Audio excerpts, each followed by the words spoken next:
If you want to honor our veterans lost this Memorial Day, make sure you stand up and demand we build the wall. We need the wall. We've been saying for years that we need the wall. But we have a Congress made up of self-interested who would rather fight for their pocketbooks or not at all because they just want to say they have the power. They're Republican, they're Democrat, and they're the independent Bernie Sanders.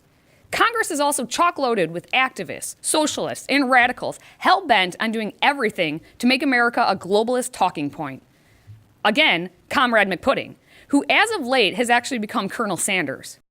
It's gotten so crazy and anti-American that we're now being told by a representative that we're oppressors if we grow cauliflower instead of yucca in our gardens.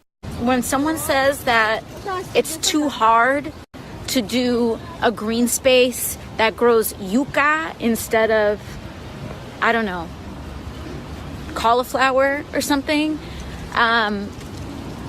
what you're doing is that you're taking a colonial approach to environmentalism.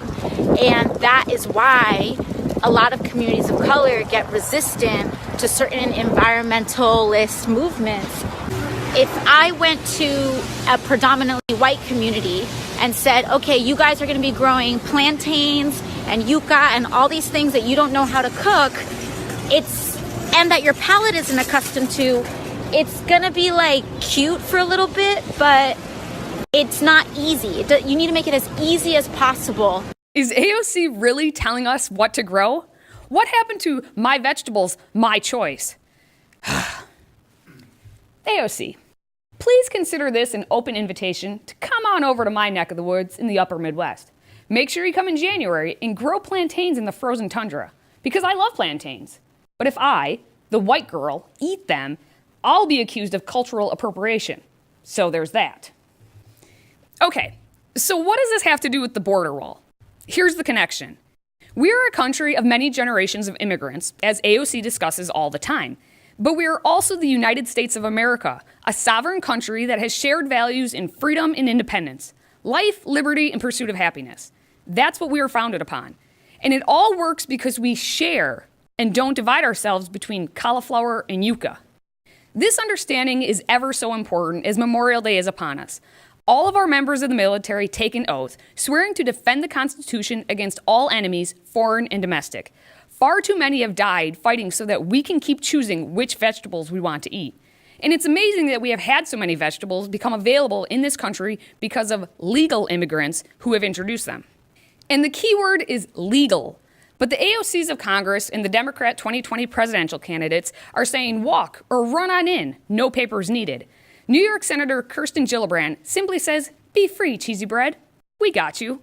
They don't need to be incarcerated. They can, if they're given a lawyer and given a process, they will follow it. They can go into the community in the way we used to handle these cases under the Department of Justice. If we're going to just swing open the border to let anyone and everyone in with no expectation of return on investment, what are we doing?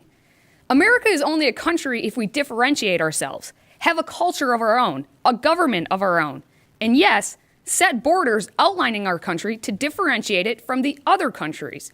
If you don't want to listen to my opinions, listen to the data.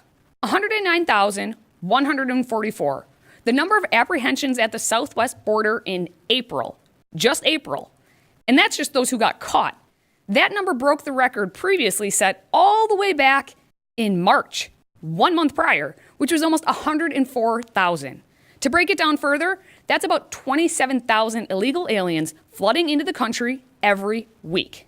That's 27,000 mouths to feed, to clothe, to house, to health, to educate, to protect. What are those mouths doing in return? What are they doing to become members of this country? The problem is that there's a lot of people that have been here for like 20 years or more, and they haven't made the slightest effort to become legal. Yeah. And so that makes it a problem for themselves because they're not doing anything about it. And they have plenty of opportunities. It's not easy, but they should. Ida has been in the country for 35 years and says she has always been legal. Both she and I understand that many of the people coming in are good-hearted, hardworking people who want better in life. We all want better in life. But their first impression is of lawlessness. They broke into a country, skipping ahead of all those, like Ida, who followed the rules of a governed society. A society that only exists if there is order and structure. Otherwise, it's called the jungle, and then only the strongest survive, and everyone else is a victim. But wait, I thought the victims are supposed to be protected. If we live in the jungle doesn't care about protection, only power. And that's how right now we are too busy claiming victimhood for the illegals while also arguing for the destruction of the greatest victims, the unborn. Plain and simple, it shouldn't be easier to cross the southern border into this country than it is to be born into this country. But the left thinks we must allow everyone into this country, except for those coming through the birth canal. Keeping people out of a country is justified. Killing a baby is not. It's that simple. How about we start using the hashtag #MyCountryMyChoice? And if we start sharing this information with everyone we know, now that's your cue to share, like, comment on this video, we have a chance at not reading devastating headlines on a daily basis.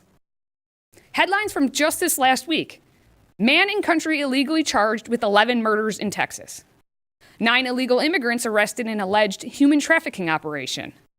ICE on manhunt for suspected MS-13 members who were reportedly released, then allegedly murdered 14-year-old girl. And the most recent, illegal immigrant accused of impregnating 11-year-old girl. We have a border crisis, and it's been a crisis for a long time now. But our representatives don't want to deal with the issues real Americans care about, the security of human life. On Memorial Day, it's time to honor those who truly put themselves on the line for our security, the ones who sacrificed their lives for our security. Make sure you remember the fallen, who fell so you can whine about your vegetables. Until next time, stay healthy, America.